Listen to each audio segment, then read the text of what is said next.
அனைவருக்கும் வணக்கம். மோட்சத்துக்கு தூண்டுகோலாக இருப்பவர் கேது பகவான்.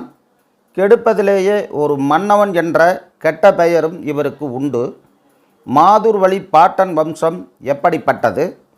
பிற்காலம் கூட எந்த முறையில் தாயார் பற்றிய பரம்பரை செல்வம் என்பதை கேது பகவான் மூலமாக நாம் உணர முடியும். இதை தவிர பாவத் தொழில்களை பாவம் என்று தெரிந்திருந்தும் செய்வோர் பற்றியும், குஷ்டம் போன்ற நோய்கள் எப்படி வருகின்றன, அதை தடுக்க என்ன செய்யலாம் என்பதை பற்றியும் கேதுவே நமக்கு பாடமாக சொல்லித் தருகிறார். மன வலிமை குன்றி போவதற்கு காரணம் கேதுதான். அதனால்தான் தற்கொலை நாட்டில் நிறைய நடக்கின்றன என்ற உண்மையும் நாம் அறிந்து கொள்ள வேண்டும். தொழிலின் அடிப்படையில் வாழ்க்கையை நடத்தி வைப்பவரும் கேது பகவான் தான். அப்படிப்பட்ட கேதுவை பற்றி நாம் இந்த பதிவில் தெரிந்து கொள்வோம் வாங்க.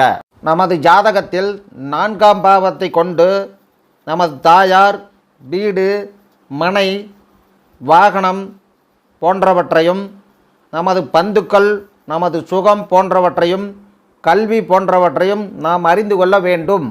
நமது ஜாதகத்தில் லக்னத்திற்கு 4வது வீட்டில் கேது பகவான் இருந்தால் இது போன்ற ஜாதகர்கள் இயற்கையாகவே முரட்டு சுபாவம் கொண்டவர்களாக இருப்பார்கள். அதற்கேற்றால் போல் கெட்ட நண்பர்களது சேர்க்கையால் பல்வேறு பாவத் தொழில்களை இவர்கள் செய்வார்கள். இவர்கள் பரம்பரை சொத்துக்களை பாதுகாக்க தவறவும் நேரிடலாம்.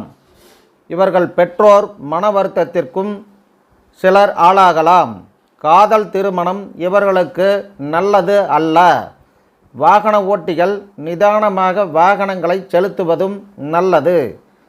தாயின் உடல் நலம் சில நேரங்களில் குன்றும். வீட்டில் பெரும் குழப்பமும் சண்டையும் அடிக்கடி நடக்கும். இவர்களுக்கு கடன்காரர்கள் தொல்லையும் தாங்க முடியாத அளவில் ஒரு சில நேரம் இருக்கும். உத்தியோகத்தில் சிறு சிறு சங்கடங்களை கீழ்ப்படிந்தோர்கள் தருவார்கள். மேலும் ஒரு சிலருக்கு தாயின் போதிய பராமரிப்பு இல்லாத குழந்தையாக வளர நேரிடக்கூடும். தாயாருக்கு அசையா சொத்துக்கள் இருந்தாலும் போராடித்தான் பெறவியலும். உடல் ஆரோக்கியத்தில் ஜீரணம் சார்ந்த வேதனைகள் இவர்களுக்கு இருந்து கொண்டே இருக்கும். சொந்த வீடுகள் இருந்தும் வாடகை வீட்டிலேயே தங்க நேரிடும். அழகிய வதனத்துடன் பிறந்தாலும் பின்னாளில் முகப்பரு போன்ற தோல்வியாதியால் அழகு கேள்விக்குறியாகும் இவர்களுக்கு.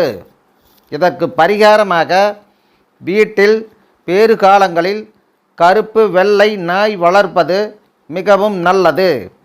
இவர்களுக்கு கிணறு இருந்தால் அதில் காய்ச்சாத பால் ஊற்றுவது மிகவும் நல்லது. விரும்பாத பயணங்களை தவிர்த்தல் மிகவும் நல்லது.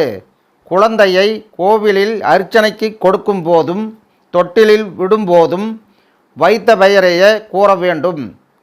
கூடவே லக்கணத்தையும் கூறுவது மிகவும் நல்லது. இவர்களது பித்திருக்கள் அதாவது முன்னோர்கள் அடிக்கடி கனவில் வந்தால் ராமேஸ்வரம் போய் வருதல் மிக மிக சிறப்பானதாகும். மேலும் இவர்கள் சங்கடகர சதுர்த்தி அன்று விநாயகருக்கு அபிஷேகமும் ஆராதனையும் செய்யலாம். நவக்கிரக சாந்தி ஹோமமும் சண்டி ஹோமமும் வசதியுள்ளவர்கள் செய்து கொண்டே வரலாம். அம்பாள் கோவிலுக்கு வெள்ளிக்கிழமை அபிஷேகம் செய்து 20 நபர்களுக்கு குறையாமல் அன்னதானம் செய்வதும் நல்லது. மகாகணபதி யந்திரத்தை பிரதிஷ்டை செய்து வணங்கி வருவதும் மிகவும் சிறந்ததாகும். சௌந்தரிய லகரி, லலிதா சகஸ்கரநாமம் இவற்றை தினந்தோறும் காலையிலும் மாலையிலும் சொல்லி வருவது சாலச் சிறந்த பரிகாரமாகும். எனவே இந்த பதிவு தங்களுக்கு உபயோகமானதாக இருக்குமென நான் நினைக்கிறேன். பிடித்திருந்தால் லைக் பண்ணுங்கள். தங்களது உறவுகளுக்கும் நண்பர்களுக்கும் ஷேர் பண்ணுங்கள். தங்களுக்கு ஏதேனும் சந்தேகம் இருந்தால் கமெண்ட் பண்ணுங்கள். அடுத்த பதிவில் விரைவில் சந்திக்கலாம். நன்றி, வணக்கம்.